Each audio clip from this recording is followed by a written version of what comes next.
You are listening to the Apocalyptic Education Podcast. I'm your host, Tiffani Marie, and a little later, the good Dr. Kenjus Watson will join me for our interview segment. Join us in a final farewell to schools in hopes that we might embrace its afterlife and implications for Black and other Indigenous frameworks of wellness.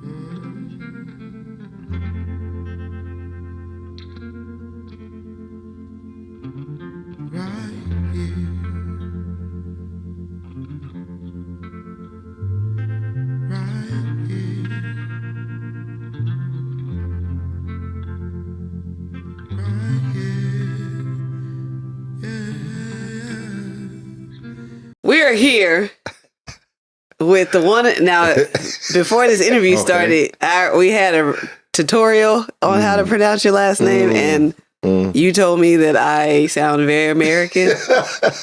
Oh, not American. No. He said, he's not even U.S. citizen. You sound American. That's the American accent. Yeah, he was like, I use them both. At first he was like, yeah, and then he was like, that's the and I was like, oh, that's an insult.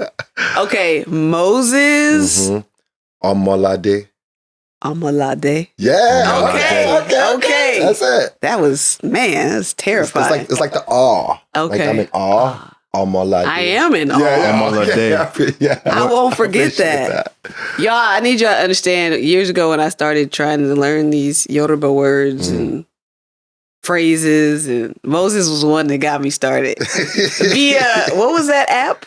I don't even remember. The one, Marco Polo. Marco Polo. Oh. Rest in peace. Is it still around? Yes, it is. It's Oh, around. okay. What was the first phrase that you were working on? Alafia. Alafia. Okay. Yes, peace. Oruko mini. Well, this is bringing back so many memories. Yeah.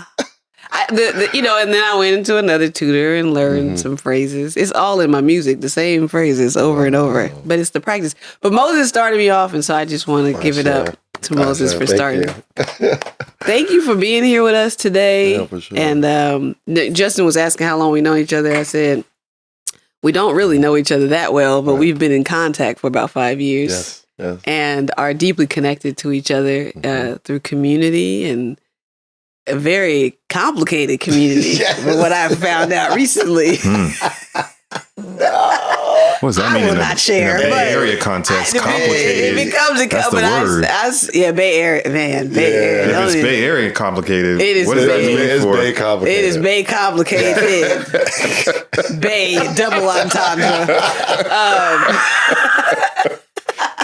But nonetheless, in that is a lot of beauty and courage, and so deep respect. But I knew I wanted you on the show, and then we were still talking, and Kenjus was like, "Well, tell me more about how this connects." And I don't think I did a great job, but I knew in my spirit that we needed to have Moses on this show. So I think, I was doing some research about you, but before I go into that, give yourself your own introduction. How would you tell these people who you are? Gosh. I'm curious. I'm excited.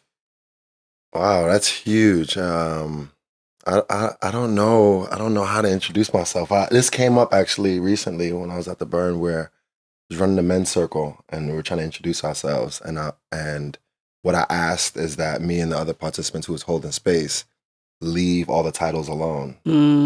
Like if we took away all the titles from the default world, which is the world we currently live in. Yes. And not identify with it. Like what would that mean? Who would you say you are? So to hear this question now, I'm like, I'm back in the default world. How do I? Ooh. My name is Moses. I'm a lover of life, I'm of Yoruba descent. Parts of me raised in Brooklyn, parts of me raised in Nigeria, some parts London.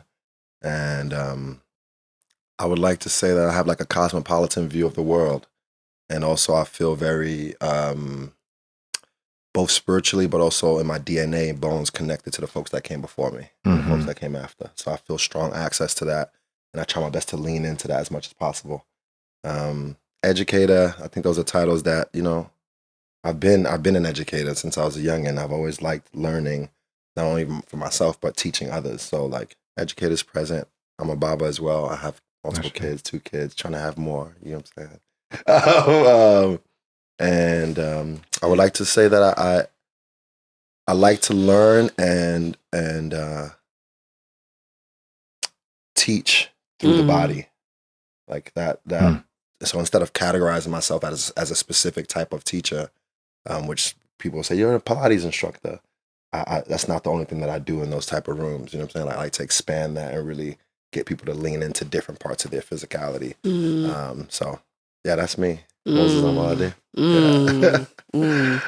And yeah, speaking of the Pilates instructor, it was Mira's suggestion, and Mira has been inviting me to come to your class for a long time now, and I have given a very confident no. Yeah. Because when I was introduced to Pilates in 2017 and all the ab work, it was not of interest to me.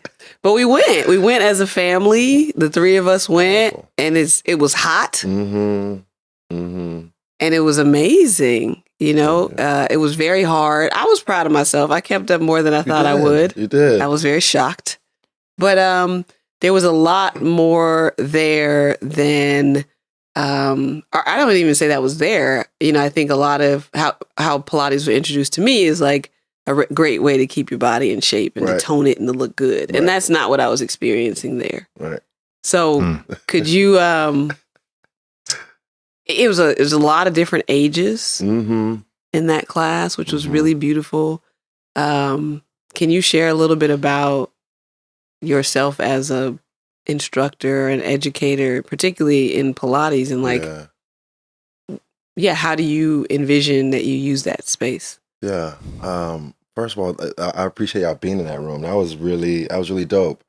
You know, Kashmir is the youngest person we've had in the room thus far, so that was really nice to have them in the room. And just shout out to y'all's capacity to like keep doing what you was doing, because in my mind I'm like, the multitasking is on full tilt. You know what I'm saying? Like, got the kid running around, got the screen, boom, get back into the set. I was like, yo, they doing it.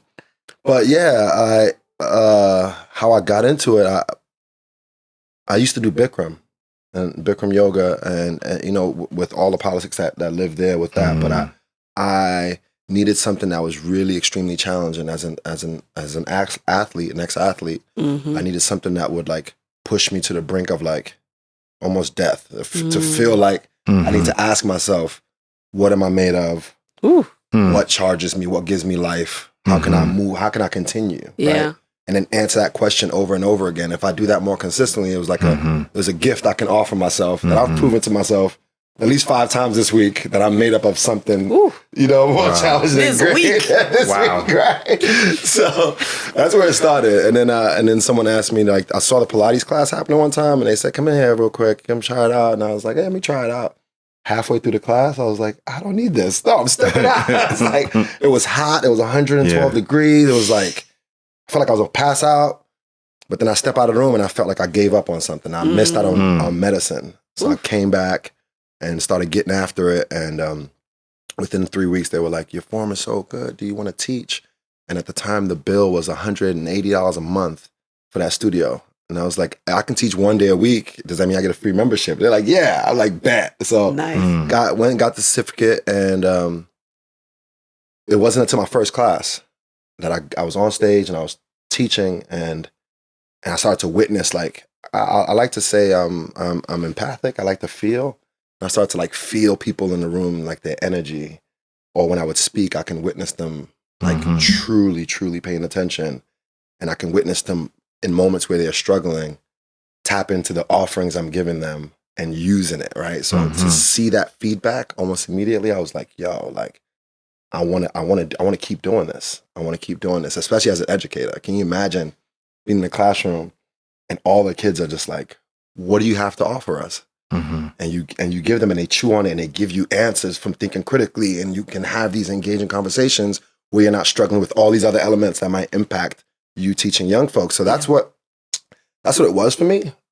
And then as time went along, I realized everyone around me wasn't bringing the spiritual practice into the room. I was like, how are we doing wellness without spirituality?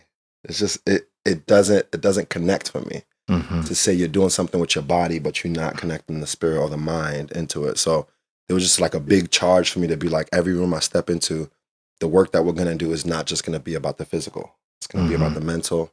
It's going to be about the spiritual, time in and time out. So in terms of what why that's how it came to be. But I will always keep it consistent, especially that Pilates it's a form of exercise that this person created, but like it's impacted by who you are. So you can go to any different room and you're going to experience a different experience with Pilates instructors because they teach it differently. So shout outs to Pilates, Joseph Pilates, this old German man that created this thing many years ago. So I wonder what the origin of that is. And, I think we name even like family constellations is associated with certain European men and it comes from the Zulu. So like, I have curiosity around that, but I guess they're like, I'm gonna put my last name on the thing. I didn't even Joseph did that. Imagine you're doing Joseph workouts. I teach Joseph. I teach Joseph. Yeah, I'm a Joseph instructor. Yeah. Wild. That's wild to me. But what you said is so key because what I'm hearing is like, okay, I'm a body educator. Yeah. I educate with the body and movement, and spirit is inherent in that. And I don't know. I wonder if Joseph, may he rest in peace, I guess. Is he alive? No, he's not. Oh, okay. That'd be extra wild. Killing him off. You can't just... I wonder if he or other practitioners are hearing the animating force, right, within our bodies that you are helping us, because these are like machinery and, they have the spirit force and you're tapping into it, and you said that there's resonance. So I'm wondering about, like, for you in those moments, what happens to your own body? How are you feeling? And in another way, like, what's going on with your spirit as you introduce yourself as a lover of life? How is your spirit being edified, built, broken, reconstituted in those moments? That's a beautiful question. Thank you. That relationship is like, it's ever evolving. When I initially started teaching, I was still practicing 5-6 days a week. And I remember I went to Nigeria in last December, and I came back, and I just I spent my life savings going to Nigeria, my entire family, like multiple partners, co-parenting partner, children. It's like, I'm done. So not coming back, I'm like, and I had just left education, right? Like 4 months out of leaving education or schooling, you know what I mean? And all of a sudden I was like, I want to try to do this thing full time. I want to see what it's like to actually be in these rooms consistently and pour in a way that feels good to me. So almost immediately within 3 weeks, my classes like really exploded on the scene in Oakland. And when that happened, my practice went all the way down. I would practice like once a week. And I'm very intentional with who I practice with, because people roll their mats out and they lay down and they do yoga up under anyone. And I'm like, I don't do that, because my crown is where a lot lives. This is my Ori, this is where my ancestors and my good fortune, this is where it all lives. So for me to lie down underneath someone and have them speak into me is a very intense and intentional thing. So I slowed down my practice, and like, the program of supporting people was going well, and right, like I'm getting a lot from witnessing transformation in the room. I'm getting a lot from hearing from people after class what this practice is doing for them. What, you know what I mean? Like the feedback is really intense, and that lets me know, okay, I'm on the right path, right? But then physically, I didn't have an outlet to then, as a person that's being a channel or being like a vessel and supporting others, I didn't have too many outlets to then either pour back into myself or let go of what it is I was carrying after supporting others. So I've been back into getting into the practice of doing both my yoga and my Pilates more intentionally, and that's the way I replenish. That's where I learn the most. I bring myself to these places, and I ask myself, what do I need? Like, who can I call on? What can I access within this moment that I can then offer it to someone else as I see them as well breaking in the moment or having a hard time in the moment? Because truly, the challenges we have most of the time on the mat is not because of the physical body. It's like what you're going through mentally, what just happened before class, what you've been going through all week. What are you processing? You know what I mean? Like truly bring it into the room and process it through the body is what happens. So whenever I'm doing that on my own and working through that element, I'm taking care of my physical body, which then prepares me to do that in the room with folks. And it's intense. Yeah. You know, you feel it all. You feel it all. You carry it all. And just a lot of gratitude for the community because folks are so willing to pour back into me immediately. Like the reverb is real. They pour back, and not only verbally, but emotionally, spiritually, I can feel the impact of what it is I do in those rooms. So that's how I replenish in that way. Shay. Yeah. Thank you for that question. You said a lot, but what's landing is, and I need you to say that again, is the difficulties with the body is less about the physical body and what? Yeah, it's about spiritually or mentally what you're moving through. Yeah. Yeah. You know, I'm 41. I have a song at 39. I told my mom about sexual trauma that happened to me when I was 6. I told her at 39, and I always say the next day I had a gig, and the next day I danced on stage. And so there was I don't dance. Have you ever seen me dance? No. Exactly. Rap. But not Sing. dance. Yeah. Exactly. Not dance. Not dance. And I danced, and then I was telling him the story from the training that I was just at. And, you know, I've been sitting in this, like, people prescribed me with this idea of cool years ago because I am standoffish. And I thought it was an amazing place to hide, you know? Like... That's great. I'll take that. I'll take it. Keep y'all away from me? All right, cool. Enabling behavior. Like, yes, I'm cool. That's why I'm not talking to you. That's why when I go to a party, I'm standing against the wall, just nodding my head. Because it's cool. I'm cool. I'm too cool for this. And the reality is I'm so stiff in my body. You know, I'm so stiff. And Mir always jokes, like, if I need to dance, the ancestors will come out and there's rhythm there and I know how to do certain things and moves. This is clearly how stiff I am. This is how I'm talking about dancing. But I'm at a training and this is a death care training. And it's the last night and they did a silent disco. And I was already like, because everybody wants to go, of course. And I was pushing myself all week, so I go. And I'm sitting there with my earphones on and I'm being cool. I have a hat. I was going to wear the hat for this episode. And I was like, I can't wear a hat with Moses. I can't hide myself. It's over there. You already laid underneath. Your Ori has already been. Yeah, I was like, I can't hide in this episode. It's past it. It makes no sense. That's what I had it sitting over there. I put it on and I was looking at myself in the mirror. I was like, that is not going to go well with this episode. You know? Sure. So I got the hat on and I'm fly. It's an all cream outfit. You understand? Is the headphones over the hat, under the hat? Over. Okay. It's a fitted baseball cap. And I'm sitting there and I'm nodding my head. I look like I know what I'm doing. I'm nodding my head. It's Biggie on, I think. And this elder comes up to me and I was like, oh, so I put my head down deeper and nodded like it was just the joint. And she grabs my hand and she pulls me out. Right. To the dance floor. Right. And I know how to two-step. I know how to so I'm doing that. And then I two-step back to my seat. She grabs my hand.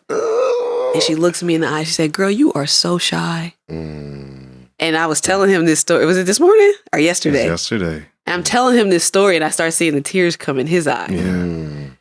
Because everybody else, you so cool. Yeah. And she just looked at him, girl, let that go. I see you. Yeah. I see you. To be seen in that way. Right. That's right. Moses, I danced for the next 2 hours. Like white girl,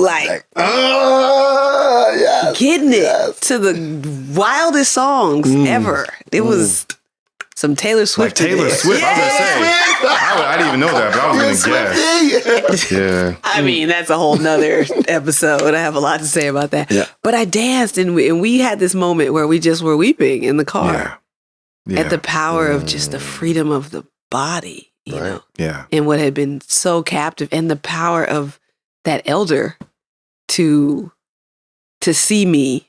We, spent 4 days together, but to see me. So, I mean, I have a lot of gratitude for the the space you're providing for people, you know?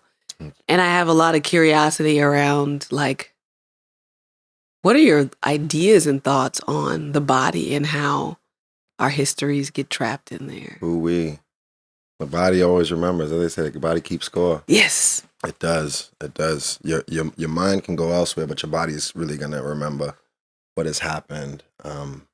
Literally, your gait, your hips change. You know what I mean? Like, depending on what, your shoulders lock up. I know I'm in a tough spot when my right shoulder's almost touching my right ear. You know, I'm like, everything starts to come up, and this is where things start to get transferred.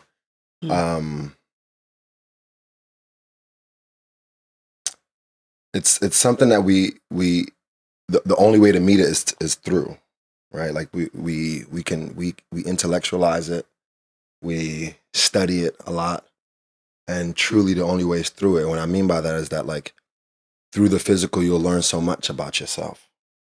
Through the physical, you'll learn so much about yourself. Not only the mental part, but the spiritual part. I had a class. What's today? Thursday. I had a class on Tuesday. And essentially what I asked people to do while in this plank position to look to their neighbor and give them eye contact. Because you're holding the plank. Usually your eyes are in between your hands, or you're staring at your feet. Yeah. I'm asking questions. I'm like, who are you? You know what I mean? Like, answer these questions while you're holding the plank position. And one person was having a hard time looking up, and I just named. I was like, I understand that might be challenging, and I wish you safe eye contact. And if you can't get safe eye contact, I wish that you can provide safe eye contact for someone else. And through this process, this person attempted, and after class, they came to me and they spoke to me and they said, you know, like, deep gratitude. They started to cry and everything. And they were like, I as a young age, was very highly sexualized by other men, older men. And eye contact, the gaze, is the first place where I knew to look away. Right? And that to me was like, it was heartbreaking, but it's reality. I know that it's everywhere. You know what I'm saying? Patriarchy is, misogyny is wild. You know what I mean? Like, sexism is so real. And I started to think, how do we shift that place of communication? The eyes communicate so much. And if someone, through their history and consistent engagement or like experiences, knows that eye contact is not a safe place for me to exist, even though that they're much older now, and I'm sure they can hold eye contact easily, the remnants, the remembering of what it felt like to be viewed and looked at by older men at the time has its impacts. And my hope is that sometimes through these classes, through opportunities of being invited, being pulled in to dance again, being asked to attempt again, that you can bring yourself back to the place of the experience, but also then rewire and reparent and remind the body and yourself that, no, actually, I'm safe. I can let that go. I can attempt. I can try again. But that has to be consistent. Right? You can do it once and like, woo, that was a lot. I don't want to touch that again. Or you can show back up in the room again and be more intentional and try and try and try. So in terms of like how I witness or think or feel about the body and what it remembers, I truly trust and know for sure that it remembers everything. It does not let it go. And the mind can do all the gymnastics and do what it needs to do to help you heal, help you not remember sometimes. But I truly believe that it's important that we uncover and that we feel through things on the physical tip and then pay attention to what it brings up. Usually after class, I'm like, don't forget what came up for you during class. Don't let that go. Go and chew on that. Go ask yourself questions about it. Process that information, because it's through that act that it came up. You gotta use it. That's your medicine, right? Because usually, if you don't put yourself in that situation, sometimes those things don't come up to you, or maybe they do, and you're like, I don't need to deal with that. But in the hot room, you know, I do. It's up. It's so up. So I hope that answers the question about that. But it's a tricky thing. It's a tricky thing.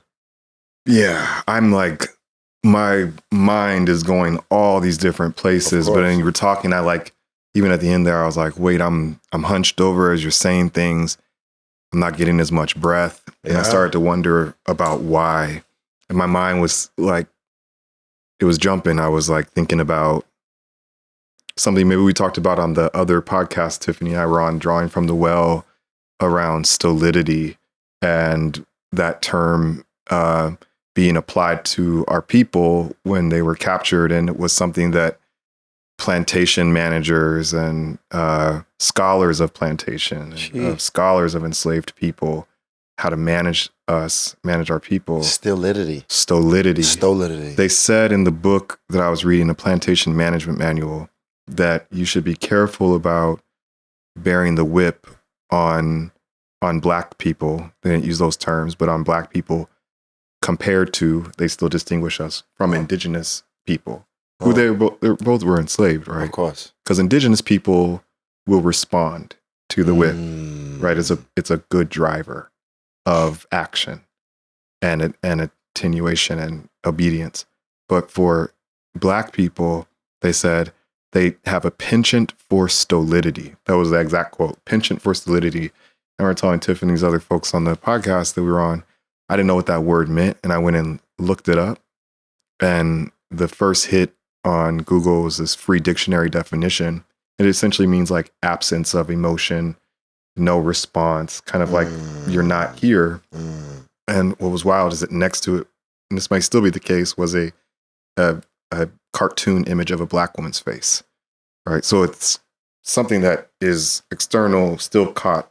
And that was like the first thing in my head. So I'm like, man, body, what's happened to us over time, what's been carried on. But then we had conversations more recently about how this is much older than European contact. You know, there's a lot that's happened that also gets carried. So I was like, man, maybe the breath is a key, right? Because with each breath, there's a new intake of life and an exhaling of what was. Yes. And maybe through breath, there's like a way for us to sort of move through those moments of, the problem for violence is never intimacy, or I don't know if that's the right word.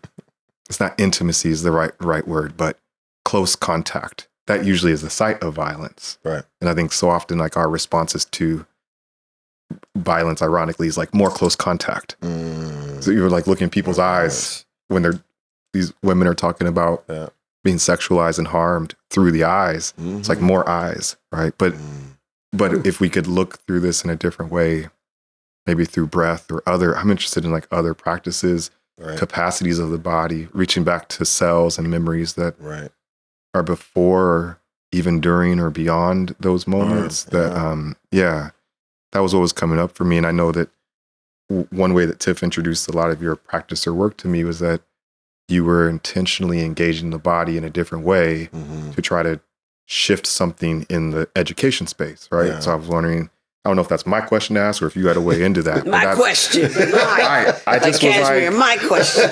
Yeah, I just am like, well, what does that mean if you're withholding? And withholding for what? And what is that communicating?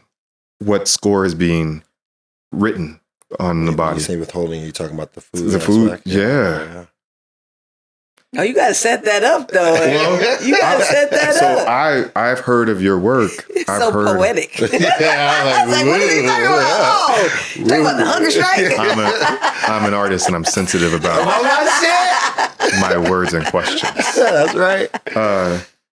So Moses, you're known, brother. You've done incredible work around hunger strike, food strike. Yeah. We would, and the way it would be written in the headlines, like, for schools, right? Food strike for schools. Can you tell us about that, the history, and then maybe the spiritual meanings? Because we have questions about schools. I'm sure you do. Of course. And I want to, I don't know. I don't want to put too much on. I'm just thinking about that and wonder if you can walk us through the history and then what brought you there and any thoughts about the body. Yeah, around that. Beautiful question. And I appreciate you sharing what you shared about recalling kind of like ancestral memories that go beyond the place of harm, because that's really important, because we talk about the transference and how especially what happened during the transatlantic slave trade, how that trauma is passed down. It's always spoken of, where the trauma is passed down and we carry it Yes. And there's also a level of remembering what was beyond that trauma that also gets passed down, that we can also access and tap into. At least that's, I believe in that truly. And I think I might have mentioned that in the introduction, is like truly believing that I have a physical access to the folks that came before me. You know what I mean? I'm like, I am made up of them, you know? So when I hear some of these stories of my grandfathers and it sounds so mythical, I'm like, yeah, like I cover that, so I can summon that when I need to. Yeah, that the hunger strike was a huge one, man. That was definitely a spiritual fight, like huge spiritual fight. And for the longest time, I was at Westlake Middle School, and you know, when I first got there, I was on fire. I'm like, we about to flip this school, you know what I mean? Like, y'all know who I am. I'm radical. We about to change this, that, and the third. And 3 years in, the system just wears on you. It wears on you. You life happens. You begin to have kids. You start to pay bills, and then you lose sight. You know internally that you have a radical idea of what you want education to be, and you want school to be. But then, you know, the system and the way it's set up is like, it breaks your will, even when you don't know it's broken. You get what I'm saying? Like you think you're still doing a thing, but you're worn down. Wow. And I was at year 7 at that point, and I didn't have memory of who I was when I first got in. I didn't have that. It's all over my walls in terms of the things that I kept as memorabilia, photos, quotes, the type of activist I had on my wall. Like those things are present, but then the day in, day out was fighting the suspension numbers and like trying to help this family and this. It's just you lose sight. And what was going on for me was that January, actually, I was going through a detox. Shout out Inertia, QED do it. The homie, she created this detox program, the spiritual detox program, where it's 8 weeks, and essentially you're moving through each chakra, right? And as each week passes, you let go of something. You remove something. So the first week, you have to stop complaining and pay attention more to what's happening around you without complaining about it. And then the next week was like, no sex, no drugs, no alcohol, no smoking.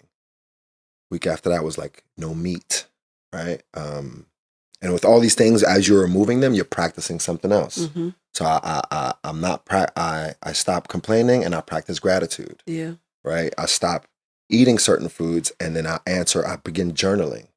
I stop the sex, and I start going into nature. Right. Like take yourself on a nature walk. And it continued things that you were stripping back, and then you have to like clean your home. So I was in this really intense process of detoxing the spirit through the world around me, the extension of my physical body, but also my physical body.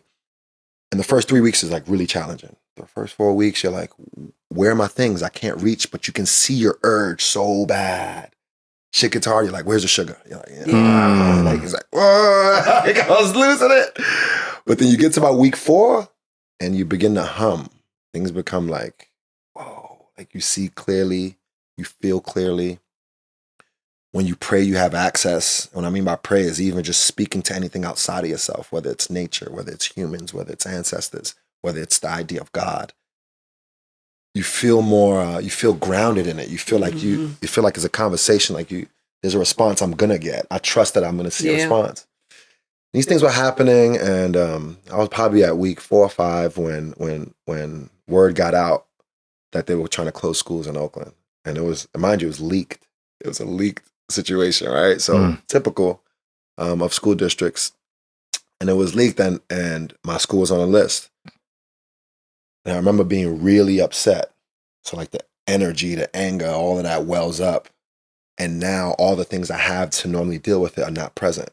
Can't smoke. What? Like, I can't just lash out. I can't complain about this situation. You know what I mean? Like, I'm in a practice of all these different things. So like, I'm like, how do I respond? I can't go eat donuts and drink some coffee.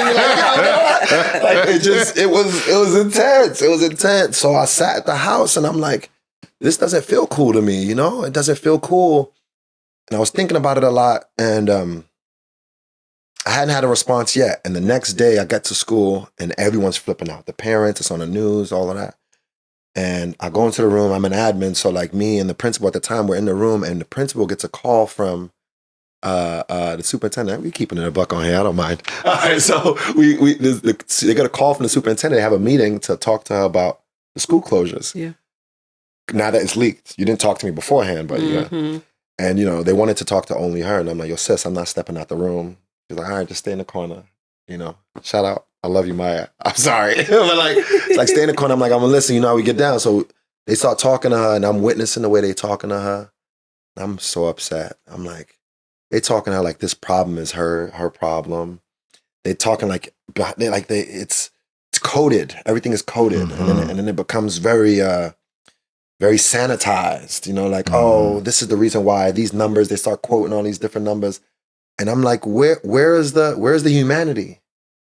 Where's the like, you are the leader of the school. Hey, I'm sorry I didn't check in with you. I'm sorry this happened this way. I can imagine how hard this might be for you, your community. Right. Like there was no contacts being given, no checking in with the human being that's in charge of dealing with the mayhem now. Because all the parents are like, yo, So I sat back and I was like, word, okay, this is how we doing this. And that night they had a quote unquote like a community meeting, a town hall meeting they were trying to have. And I went home and I was watching these things and I immediately knew like, okay, what I'm witnessing that's a problem is I don't see morality. I don't see human touch. I don't see any of that present. And I want to teach y'all about that. And I didn't necessarily know how. And I thought to myself, like, what if I did a hunger strike? Just like the mind just went there. Like, what if I do a hunger strike? And I was like, nah, I'm tripping. I was like, let that go. And I got to school the next day. And I'm walking, and a dear friend and colleague of mine, Andre Sanchez, who I was on a hunger strike with, I saw them, and I'm like, how you doing? They're like, I'm pissed. They full of fire as well. And I was like, yeah, like last night I was really upset watching this, and I just thought to myself, like, what if I did a hunger strike? And they went, no way. And I was like, what? He was like, I was thinking the same thing. What if I did a hunger strike? And I'm like, you lying. They're like, yeah, last night. So like for me, that's one of those moments where I talk about like when I'm in the spiritual detox where I feel confident that if I pray and talk about something or think about something, the reverb is like fast and strong, or at least I have an awareness and clarity that I can like see answers around me. And that to me was immediate confirmation of you went down that route last night and you let it go, but that's the route. And I looked at Sansei and I said, I think the next day was the February 1st. And I was like, if we go online and they're having this community meeting, we're going to announce that we're going to go on a hunger strike. And mind you, I could have read about all the hunger strikes in the world and understood the activists that came before me. I knew nothing about how to actually do this thing, but I knew I had will. I knew I had some strong folks, you know what I mean, on this crown, on these shoulders, within my spirit body. And I was like, I'm gonna learn about this in real time as I fight this thing with this approach. So we had the meeting, we made the announcement, and it was one of the most powerful experiences I've ever experienced in my life. You know what I mean? Like to tell the system, I'm going to teach you something about human nature. I'm going to teach you how you communicate with folks.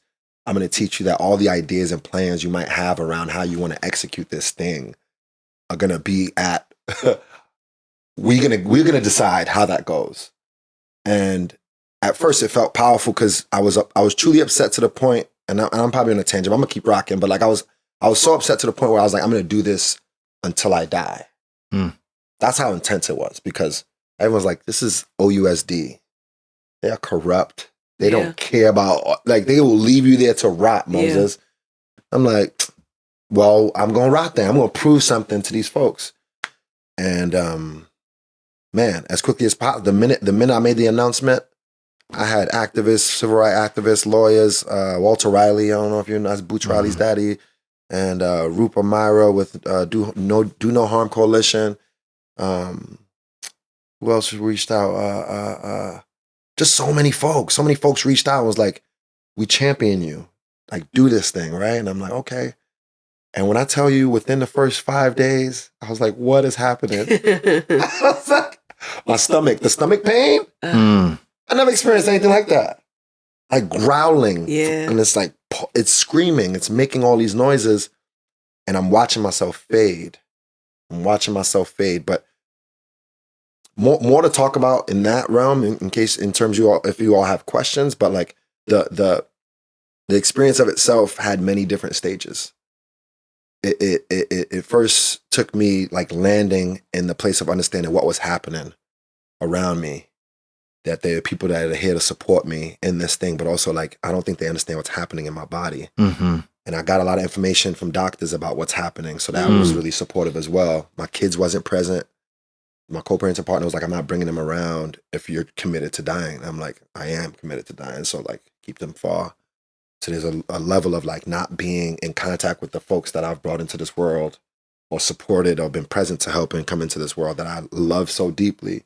So there was a change in relationships around me. There was a little bit of isolation that started to happen.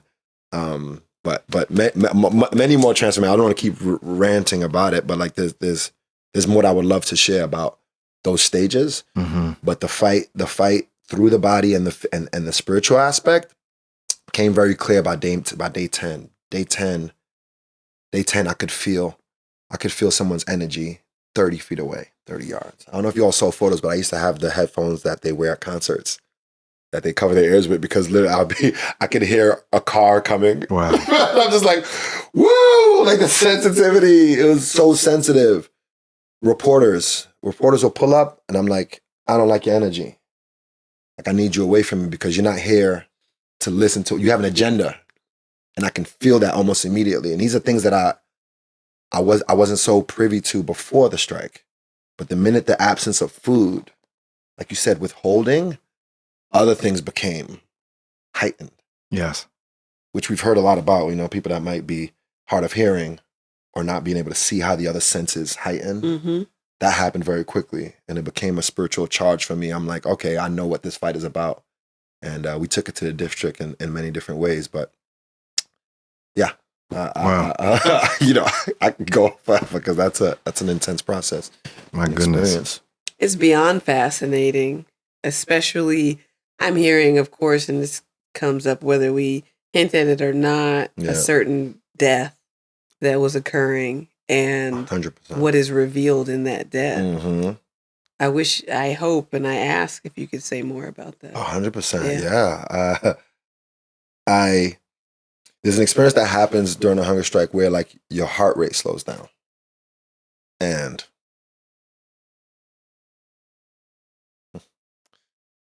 it's interesting because they when we have the scientific words sometimes they have is like calories, input, output, so on and so forth.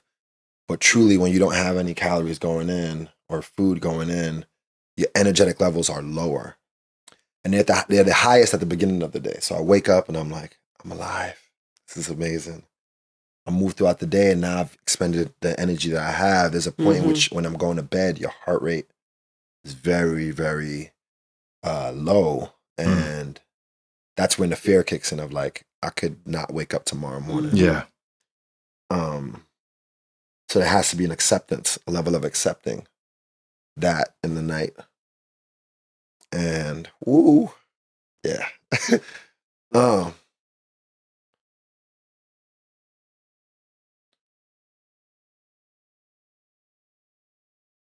At first it was like, I'm taking the fight to these folks. Sure. You know what I'm saying? I'm gonna take the fight to these folks. I'm willing to die. Right? You say it, you pump it with your chest. And then there's a level of like when you start to experience your body not giving up, but losing steam, you're like, oh shit. Yeah. I'm gonna die, you know what I'm saying? And I had to accept it. There was a moment where I had to accept it. I was like, yo. Dolores Huerta. Shout out to Dolores Huerta. This human being, we spoke to them on the phone on day 13, I believe. She was like, have you not studied the activists and ancestors that came before you that used this strategy? I'm like, why? They fought this, that, and the other. She's like, yeah, you use it. It's a spiritual fight, but you don't have to die. And she told me you don't have to die. Because I was in a place where I'm like, I'm ready to. And from day 10 is when things got really choppy in terms of my health, the heart rate, every night going to bed and being like, I don't know if I'm gonna wake up in the morning. And it was not until that conversation that I was reminded that this can be something that is a tool and is a spiritual tool. And while you are committed and surrendering to death as a possibility, it doesn't have to be the end all be all of what it is you're doing. You can get back into this fight time and time again. So at that point, to be taught that, oh, this doesn't have to be to death, I had a different relationship to how I approached it moving on from then. You know, like I literally called immediately after that. I called my co-parenting partner. I was like, I'm trying to see the kids today. She's like, what do you mean? I'm like, because I'm not going to die. I promise you I'm not going to die. And while that's an awareness, there's still day in, day out, a surrender to the possibility. Yes. You have to. Yeah. But the life around me that I witnessed, and I think we talked a little bit about this in terms of like birth and death and these things being like, to me, it's like night and day. They go hand in hand. It's this cycle that's super important. In this place where Sanchez and I were committed to death or to a hunger strike, and knowing that the person we were up against doesn't have a conscience, you know what I'm saying? Like they don't feel. So the possibility of death is near. There was so much life that was kicked up. The community went wild. To have events at the school, mind you, we lived on a lawn. We took over the school. Keys, all of that. We're like, this is ours. We're taking over this property. And people showed up, restaurants, donating food, children showing up, having events, performances, libations. All these things were happening on the campus. So in this place where we are feeling like we're fading, to watch the life around us kick up was like, you're in the right direction.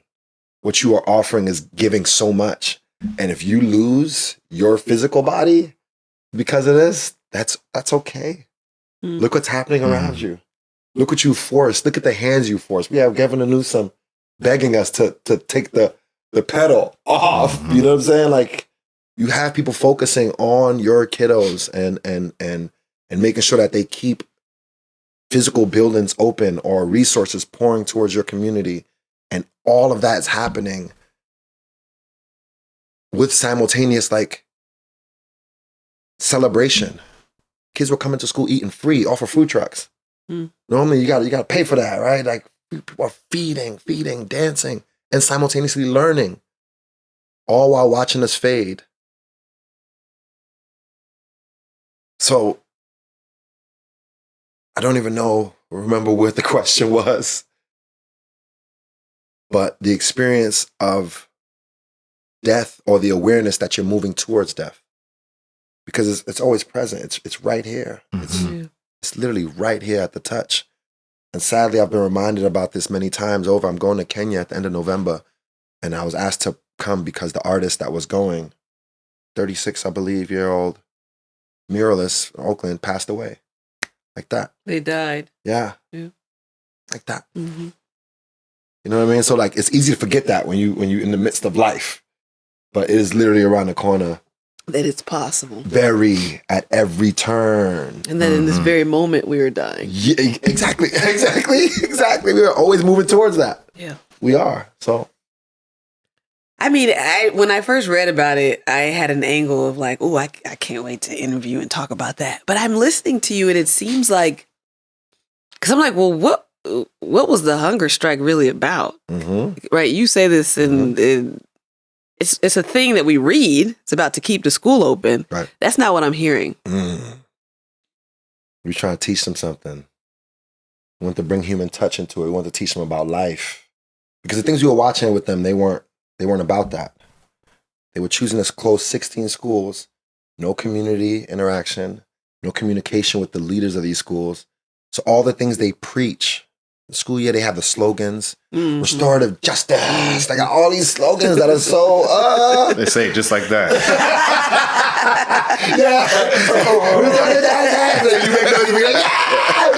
They have all these things, right? And they don't practice it. Yeah. And we're like, we want y'all to practice something different. We want y'all to practice. I mean, literally, we had, city officials and state officials come into our school, and we would make them sit in the library and take their shoes off and light a candle and have them sit in a circle and I have them tell us about themselves before we get into the discussion about some of the things. We were teaching them something, right? We're like, yo, where's your humanity?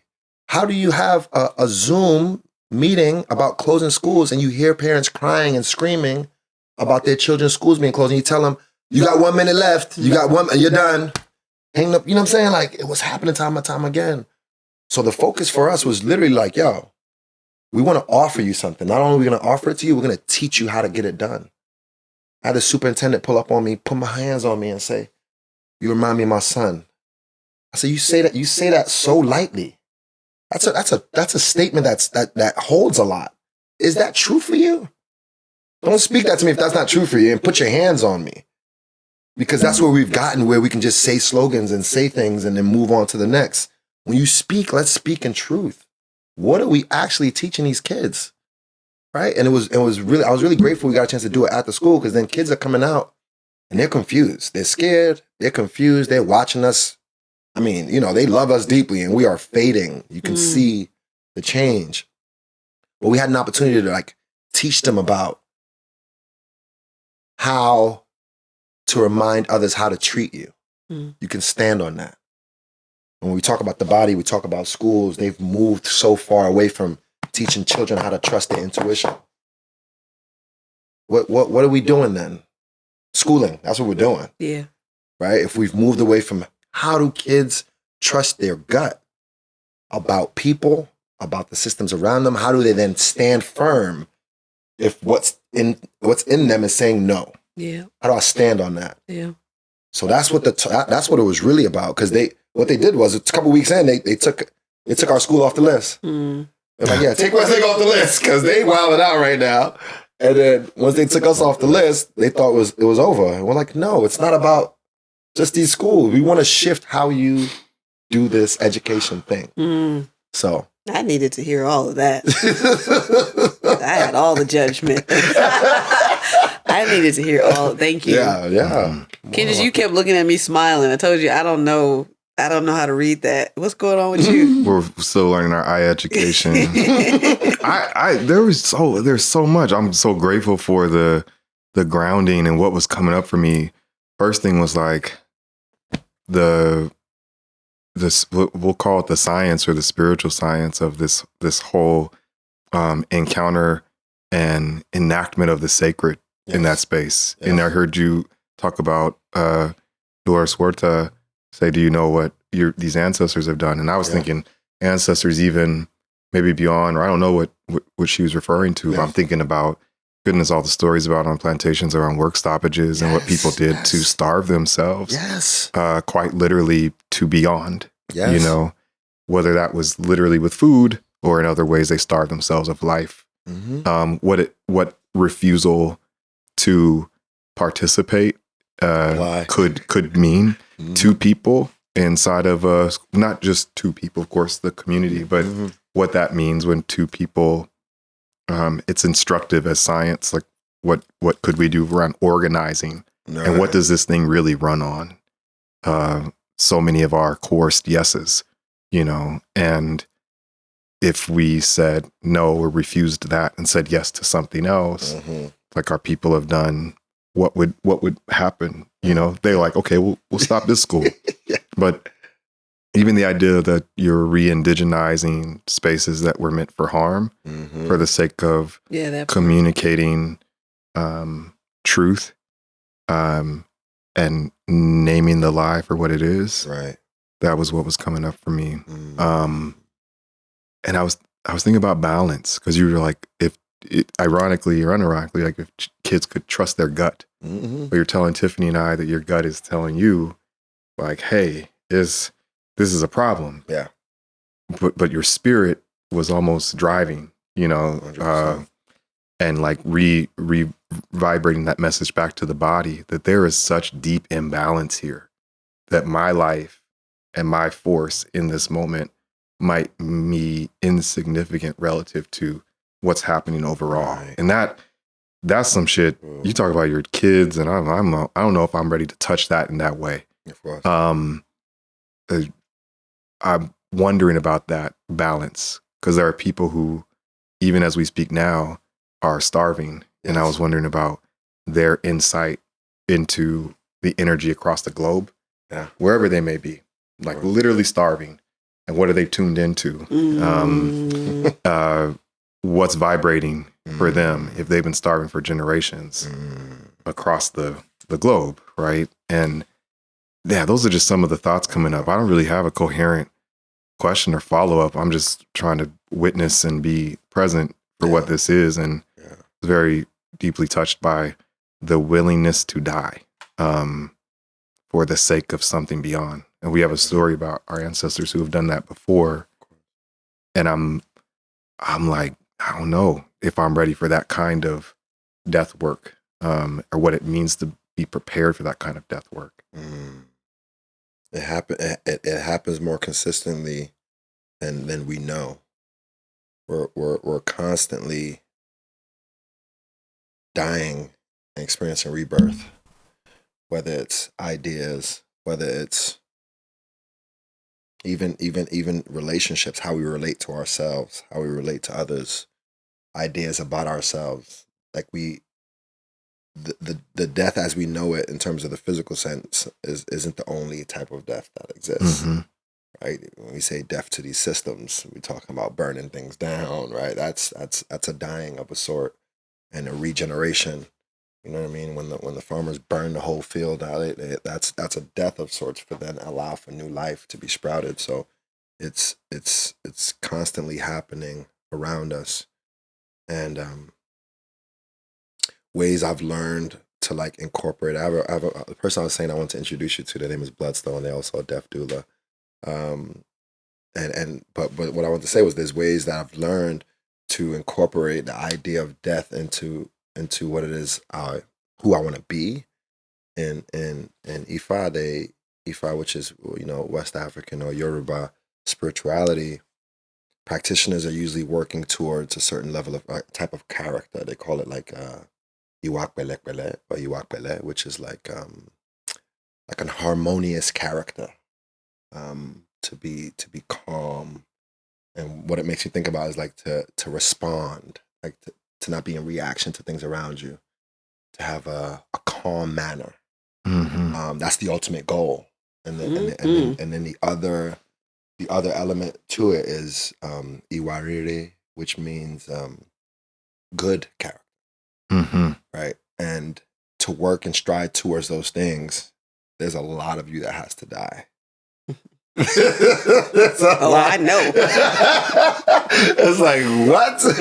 You want me to be chill when someone crosses my boundary? Not necessarily chill, but you gotta like be responsive versus in reaction to. So, but those topics you brought up, in terms of the larger context of what this might mean, of starving the body or starving in general and not eating, and what it allows you to tap into collective consciousness,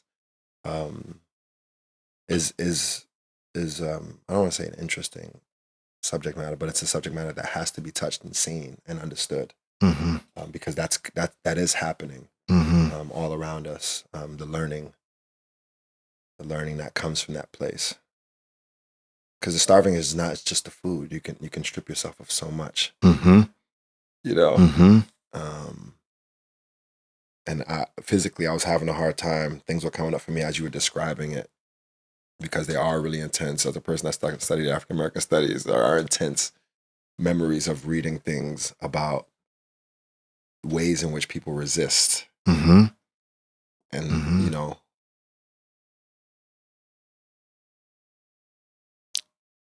there's a lot there. There's a lot there. So, yeah, I'm trying to breathe into that. Man. Yeah. I mean, this might seem like a hard pivot, but I don't think it is. I keep looking across at, well, when you walked in, can you just, I know there's a glare, but can you put on the glasses real quick? Is that okay? My Shango shades. Is that okay, crew? Just for a little bit. Shango day. This brother comes in with that, and I was like, ooh. And I just got, you know, there's the cool that was assigned to me, but there's the actual embodiment of that cool. Goodness, got it. Y'all make sure you get all the close-ups and such that you can get. I'm sitting here, I'm looking at the sweater. There's so much. You got the nail polish that's consistent with the toes. And you got the piercings. And I'm listening deeply because I'm like, dang, do I need a piercing? Oh my gosh. How do I get to that level? And I think you have begun. Okay, take I don't want to instruct you, but they're gonna look at me. How does one become this? And I'm assuming, but how does one become this cool? Wow, that's a good question. It's funny because this cheese. Do you see that smile? A partner of mine told me this the other day. They was like, because I was having a hard time. I forgot what I was having a hard time with. Someone was performing something. I don't know. It was like a soldier was in a space, a community space, and someone was like really just laying it on thick, and I was so annoyed. I'm like, this person not being authentic. I can't even take it. And they were like, you're pretty judgmental. I'm like, I'm not judgmental. And they're like, well, like there's people that like practice cool, and like you're like cool. And I'm like, what the fuck does that mean? It's true. But I appreciate that. I don't know how. To be real, it's about being willing to look at yourself in a real way, though. Accepting yourself in a real way. Like I told you before, my kids, I learned through my children that they are my best teachers. Mm-hmm. They're my favorite teachers because my desire to teach them something is so rich and heavy and weighty that in my attempt to offer them something, if any of it isn't genuine, I'm just like, oh no, like I can only offer something that I've learned myself. So as I tell my 2-year-old through the rearview mirror, Balo, you gotta be kind to people and you gotta be honest. You wanna be trustworthy. I said that and I was like, like, woo, where within your practice, Moses, have you been? I'm like, damn. And I had to answer that question. Yes. And a lot in my life changed when I decided, hold on, what if I try to be authentic to the things that I say? Mm-hmm. What if I tried that? And things in my life started to flip. I thought for a moment I was losing my family, but my family was just transforming. Me and my co-parenting partner at the time started to like move in different directions because I was like, I want to be transparent with who I have been, with things that I've done. Yeah. I had to step into myself in a real way. And when that started to happen, I was like, oh, I can wear what I want. I can look the way I want. I can think about something and try it on if I want. Who's to tell me how to live this life that I desire so much? Which is to just be authentic. And it's in that process that all the things you see have come to play, where it's like, even my piercing is more like on a physical tip. I like pain. You know what I'm saying? So sometimes when I'm going through something challenging, these become markers of something that I'm going through. I need to physically engage in something that can like ground me. And piercings do that for me, or being in these classes where, I mean, if you see me take a Pilates class, it's intense. I'm drooling, I'm yelling, Wow. I'm moving through the process of like challenge, you know what I mean? Because in the challenge place, you have to answer the question, what are you made of? Who are you? Who are you? And I love answering that question because sometimes it changes. Sometimes it's, I don't know. I'm like, well, who do you want to be? Yeah. So now if you're going to say who you want to be, you got to speak it. If you're going to speak it, and you got to live up to it. That's so right. It's just that consistent practice is what informs, I don't know. Man, you could, with that energy, you could have like 4 gold medals if you were interested in that. I feel like that's what the Olympians, that's that type of, that's how you get there. It's intense. I appreciate you saying if I wanted to. If I wanted to. I think this is adjacent to how cool you are. You said the burn, what was the term? Which one? What about burning? Something about, yeah, it was clearly it was a abbreviation of Burning Man, but that's how uncool I am. I was like, oh, that's what we say now. The burn, yeah. So I would imagine people who have that type of swagger, that's my understanding. You go to Burning Man, you do cool stuff. But I was learning that you have like here's what I learned. And this could be very wrong. This is what I heard, I'll say. Okay. There's different types of people that go to Burning Man. Yes. There's like folks who want to be high all the time and have great pictures. Freaky outfits. Yeah, and then sparkle ponies. We call them sparkle ponies. They're called sparkle ponies. Yeah, there's a term. Do the Instagram shots. Sparkle ponies. And then there are folks who are, and I don't even want to separate them, and sometimes there are folks who are more deeply grounded in the vision of Burning Man and who actually go and are committed closely to that idea, the foundation, the vision. Can you share a little bit about, maybe for our listeners, they might for the first time be hearing a very different understanding of Burning Man. Right, I think there's a hegemony out there. For sure. And so maybe kind of share that with your understanding of it, why you go, and then we got some follow-up questions about that. I hadn't heard of Burning Man until 2017. Oh, wow. A friend of mine was like, hey, you want to go to Burning Man? I'm like, what is that? And he was like, you just got to come to find out. And I'm like, I think I'm good. So I did the Google search and I was just like, oh no, like I'm not doing Absolutely this. not. Yeah, you know what I'm saying? Like all these white folks, they got the feathers on, they got all the things. And then I started to read more deeply into it. And like you said, the hegemony, the idea of what happens there is like, oh, it's drug or it's hedonism and so on and so forth. And I was like, nah, I think I'm cool. And then 2018, me and my co-parenting partner were splitting, and I was like, I need to do something that feels out of the box for me. I was like, yeah, I'll go. All right. So I took him up on that offer, and I got there, and I'm a child of the earth. I like dust. I like dirt. I like being in the elements of the earth, right? And that was the first thing I noticed. Was like, whoa, this is some powerful land. Outside of what the project is that's coming onto this thing, the land itself, is an ancient seabed, right? So like, there's power in that. It almost reminds me when I go to redwood trees. When I go to the forest, I'm like, you better be reverent to the energy of what it is you're stepping into. So almost immediately I was grounded in like, okay, I am on some powerful land here. And obviously the things were, I would pull up and I'm like, everything's set up. People got the tents. They build out, a city is built in 7 days, a city of 70,000 people. And the group I went with was, a friend of mine who I farmed with a lot. So I respect him as a person. And he invited me to this thing, and all around me was play. There was so much play and wonder. I mean, grown-ups, you're riding bikes everywhere. And when you first get there, they give you these pamphlets, and I open up the pamphlets, and they have 10 principles. They have principles that they live by. Right? Like radical inclusion, right? Radical authenticity, right? These are things that the ideas of what they want this thing to be are present. Now, just like any city, you can have ideas of how we should all commune and hang out. Some people want to do their own thing, right? So there's always that.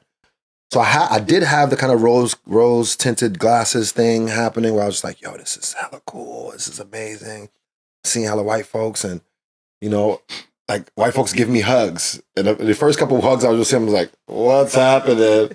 And then I started to energetically feel like this hug wasn't from a place of wanting to just touch me or enact something. It wasn't performance. They were trying to live from the truest parts of themselves, regardless of how much layering of shit might be there. You know what I mean? They were trying. The minute I opened myself up energetically, they'd be like, I'm here to receive what this place has to offer. And I'm telling y'all, magic everywhere, consistently. So much so that like it becomes a thing where you're like, people that say that is just because you're out there high. But that my first attempt, I didn't use no drugs. When I came back, my co-parenting partner thought I was drugging. I was sleeping with this, that, and the third. I'm like, actually, there's a temple. There's a temple that's built. There's the man who's at the center that they burn, and then there's a temple. And this temple, you step into it, and it's just like most beautiful designed like place to exist. It's huge. And all over it are photos of people's loved ones. People come there to let go of things. Like you literally walk in there, people are crying, releasing. You can read things, you can see altars, you can see shrines towards people. It's just like really, really powerful and potent energy. And at the time I was changing my lifestyle. I was leaning more into myself. So I had to let go of old parts of me, that death we talk about. And I went to this temple every single day. And it was like transformation.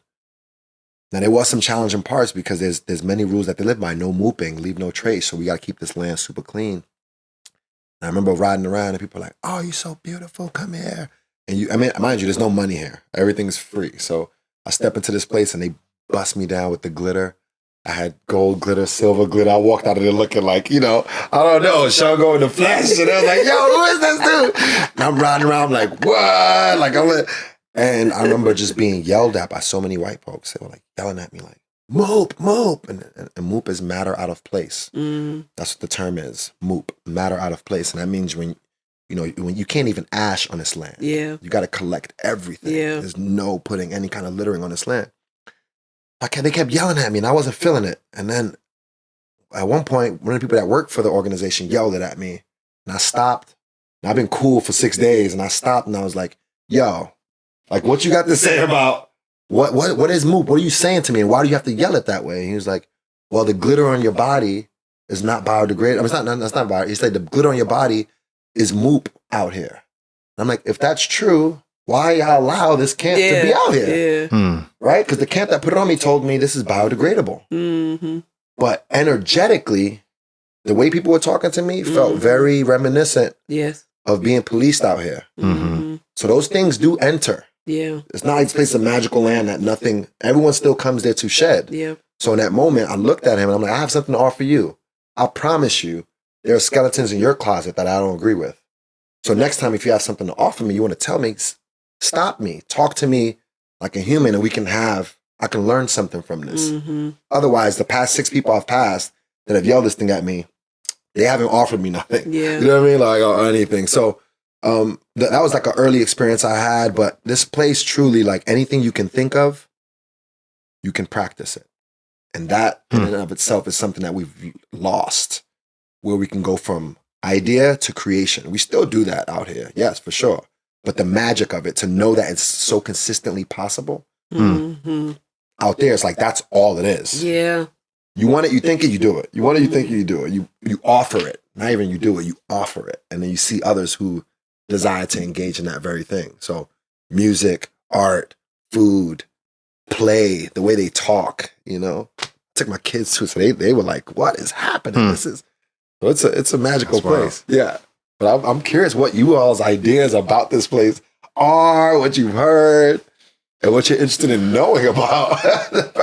I'd heard what I think a lot of people share about it, and I had recently, just recently this year, had been reading a Lua author's book. She's a death doula. And briefly, Perfectly Human is the book. And she was talking about her experiences at Burning Man. Whoa. And, and set it up as similarly as you did. And like, this is also there. Yeah. Mm-hmm. And then there's this, this space of magic. Potent. So I was very curious about a Ghanaian woman experience at Burning Man. And it made me lean in more. And then when I heard what you brought this year, in addition to your children, for sure. I was, we want to go. Yeah. So that's where I was. That's where I am now. What were your thoughts? I know very little about it. I think I have nothing but like stereotypes, if anything. Okay. But what I'm hearing is like similar to other kinds of configurations of autonomous spaces. Yes. The idea that you can create protocols, have those respected, or at least have, space to have those respected is really powerful to me. And then what Tiffani was telling me about some of the work you did about establishing or popping up. I think one of our questions throughout this time is like the idea of the sacred in other spaces. But this, based on what your descriptions are and my very like limited understanding, there's a sacredness that, as you said, like it's long it's long been established there. I wonder about the stewards of that space and who've had deep relation and who've helped cultivate that, the sort of power or manifestation or expression of the power there. So their work, but I'm also interested in how bringing sacred shedding or cutting of like a representation of our hair in that space is what that was teaching or like shedding or opening for you and for others that engaged this last year. I don't know if you can talk a little bit about what you did and why you did it. Yeah. Please. Yeah, for sure. You know, like the experience I told you about, like my first year was like, there was hard parts to it. There were magical parts to it. There was definitely consistently like moments where I can see myself so clearly, and the letting go and the transformation that was happening for me in the temple space, but also in how I interacted. Like I was being reminded that you can do what you want in this world. You can be the person you desire to be, like all around me, right? I wasn't seeing black bodies. Man, every time I saw a black body, it was like, hello. Like I really want to embrace you out here because I know what I've been experiencing out here. Yep. And by the time I met like the fifth person, they was like, yo, you coming to the photo? And I was like, what do you mean? They're like, oh, this is the black photo. We having a black photo Thursday, 6 p.m. It spreads by word of mouth. So whenever you see another one of us, let us know. I'm like, oh, man. Yeah, I used to like that. So listen, every black person I saw, I'm like, yo, what's up, family? All right, listen, this is going on.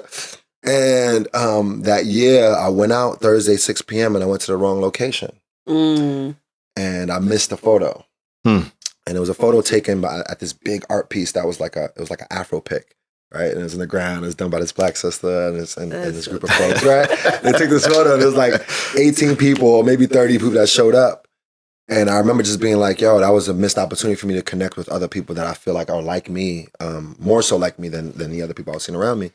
And the next year, I made it my duty to like figure out when this photo was happening. And again, it spreads by word of mouth. So word got out, I heard about it, and I was just so focused on making it to that photo. And I got to the photo, and this year it was like 150 people, tons of people. And it's black folks. And when we congregate in an area like this, it feels different. The vibration of this land already, but then the vibration of what everyone is up to on this land. And then to heighten it and to say, oh, we're being more intentional about being around one another. And there's some things that we can engage in and speak about or interact with that we can do without the mask. That allows us more access to what's within, if that makes any sense. You know what I'm saying? Like the minute I can drop the mask, and I can really pour, I can really receive, I can really share. Yeah. So I made it to the photo. And that year I met the person whose idea it was, who was Erin Douglas, who's this photographer, and she started Black Burner Project. And the project was created to highlight Black burners at Burning Man. And we met, I took the photo, it was really dope because now my best friend, Bloodstone, who else I want to introduce you to, is one of my best friends, was in that photo. And I had a really magical experience with them that night. But when I talk about magical experiences, I'm gonna actually give y'all this quick story about this one. It's like that day I was having a really hard burn. And what I mean by that is like sometimes the theme of the burn is like they kind of like call in an experience. That year was metamorphosis. And it's just this idea of the butterfly and how it transforms, or the caterpillar and how it transforms, and transformation. And when you begin to read about these things and think about these things, you start to ask yourself, what in my life am I willing to transform, shift, and all these things? So I was having a really challenging burn because the things I was engaging in terms of journaling, or the processes, the questions I was asking, or even the medicine I was engaging in to allow myself to go deeper, was bringing up things for me that felt really scary and scary to confront. Yeah.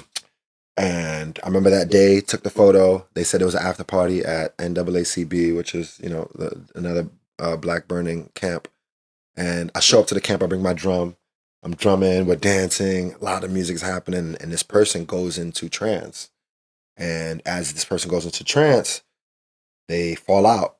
And people rush thinking that this person must be on drugs or whatever it is. And I'm like, no, back up. I mean, like, let them breathe. And as I get close to them, I let them know, like, hey, I don't know if you're aware, but you've been traveling. If there's anything that you need in this moment, so we give them water and they get up. And we have conversations about what it felt like. And they were like, I'm not present. And I'm like, I've seen this a lot growing up in spaces where drumming and music is happening. Yes. So they go on their way. I don't speak to them again. I don't see them again. A week later, I get back to Oakland.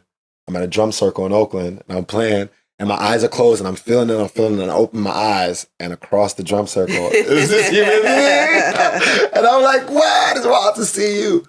And we go and we talk, and they were like, I just wanted to give you so much thanks. And I was like, what's up? And they were like, you helped my grandmother transition. And I said, what do you mean? They were like, that day, my grandmother passed away, and I didn't know until I got out the burn. Wow. You know what I mean? Like things like that just let you know, like, oh, we are tapping into something different, right?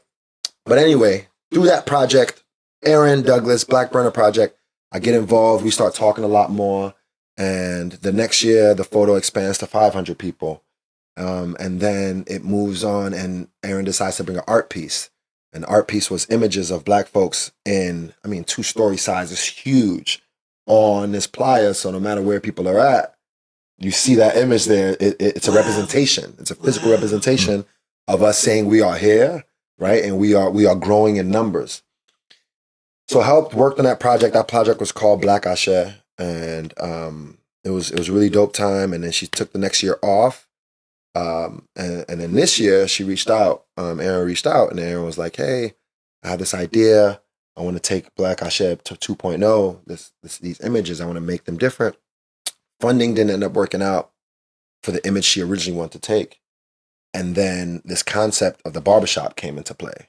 And I was like, I'm super down to hear about it. Let's talk about it. We start talking about it.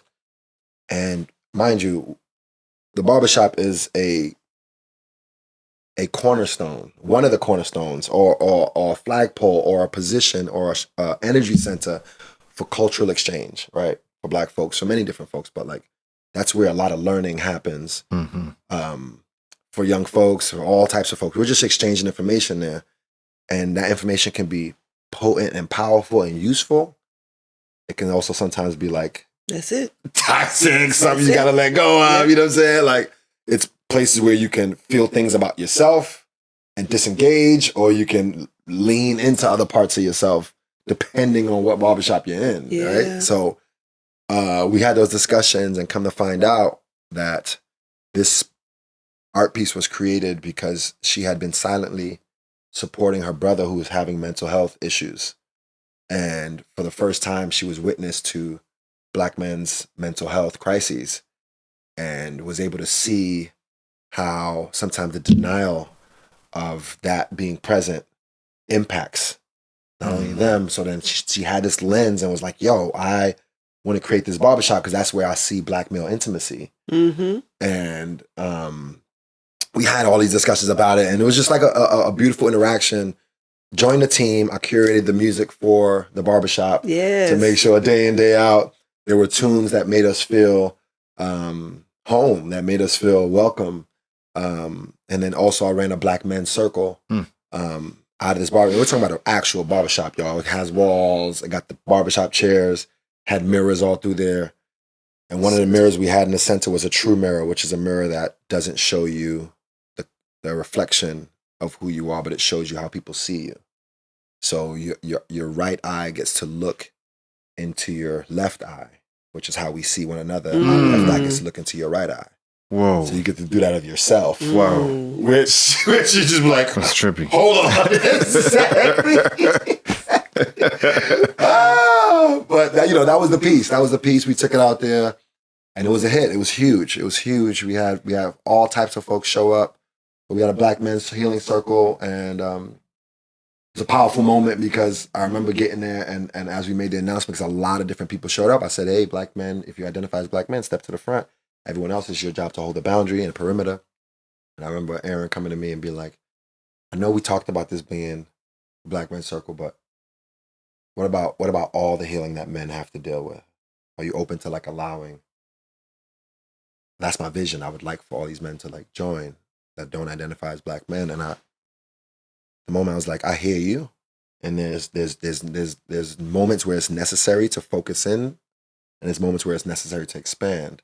And what this land and project Burning Man is trying to do is trying to be inclusive. It's trying to make sure we all know that we have value and so on and so forth, and are welcomed. And it's struggled in doing that. And who else has to teach organizations how to be and uphold the values they say they are about, if not folks of color or Black folks, so on and so forth. So in the moment, instead of being like, yeah, let's bring them all in, I checked in with the brothers and was like, hey, y'all, how do y'all feel about this? And it was like, before I could even finish the sentence, they were like, nah, bring them all in, bring them all in. And it was so fulfilling. And it reminded me that before, I don't want to say before. Yes, I want to stand on that.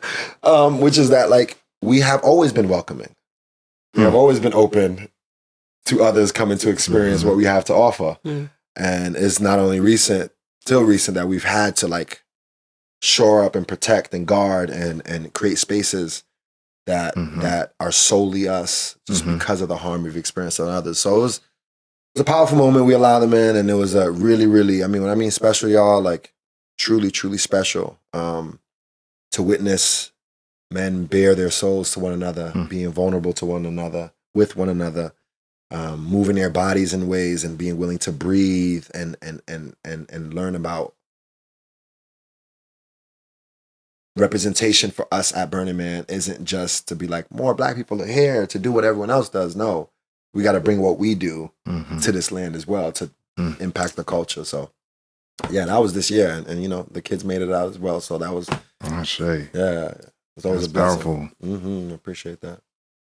Cutting edge, man. Cutting edge, to say the least. I'm glad you closed with your kids, because I want to come back and I want to close out on that. I think there's something, you know, we record a lot, and we were bringing a lot of art into even our academic work. And what's become really beautiful to me is this, like, documenting of me for my daughter.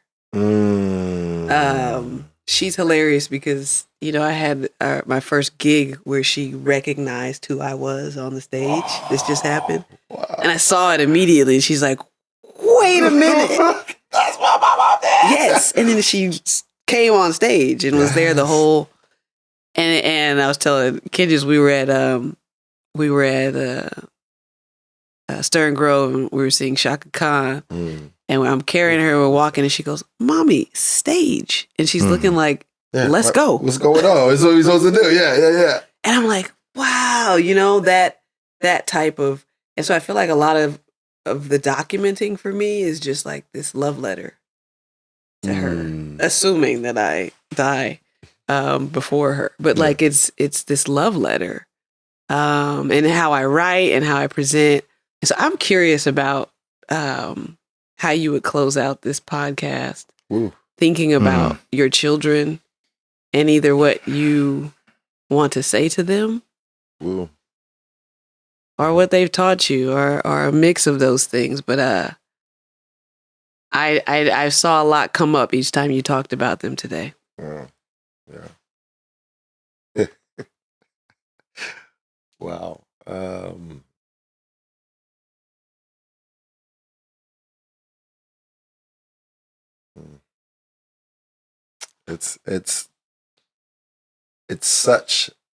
It's really, really, really, it's an intense experience to be raising young human beings, to be supporting young human beings in their development. It's one thing when it happens in schools. It's another thing when you are in the home, when I have to teach you how to wipe yourself, how to clean yourself. I have to teach you how to reflect. I have to teach you what it is I believe, in hopes that you hold on to that. And simultaneously, I have to watch the world around you break you. It's a painful process to be like, I see so much light in you. I see so much in you and the things that you desire and enjoy. And then I watch you engage with the world, and I watch you come back home and change. It's really hard. Yeah. Really hard.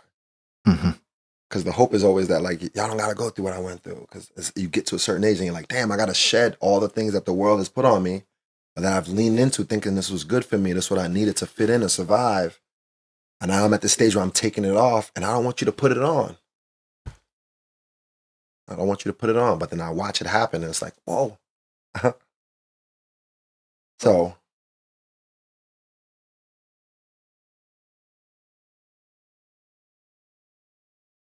what I would offer my kids, I would offer them prayer. I would offer them prayer. And what I mean by that is, instead of like leaning in, not even instead of, in my mind where initially came, it was like, how do I lean in to give them something that they can hold on to?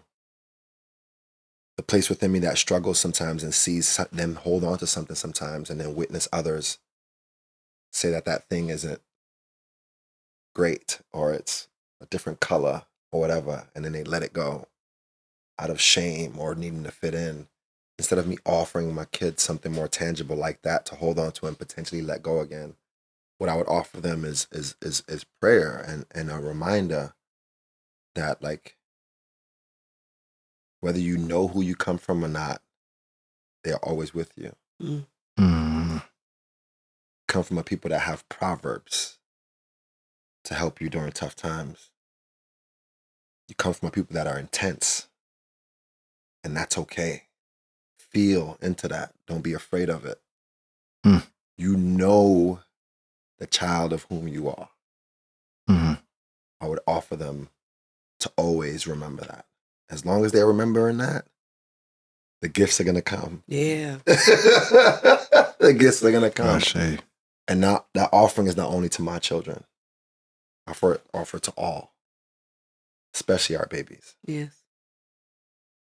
We are built of some tough stuff, Mm-hmm. some things that people have seen and wanted to extract, cover, dim, and they haven't been able to.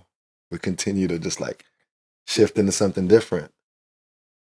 And I remember working in education for 10 plus years, and I remember the babies that everyone had the hardest time with are the ones that I witnessed have so much light. They just knew themselves so well, and they were unwilling to conform. Mm-hmm. I was like, yo, y'all the ones. Mm-hmm. Y'all are the ones. So that's what I would offer the babies, especially mine, is remember who you are, remember who you come from. And when things get hard, you can lean into that. Ashe. Yeah. Appreciate that question. I miss my babies.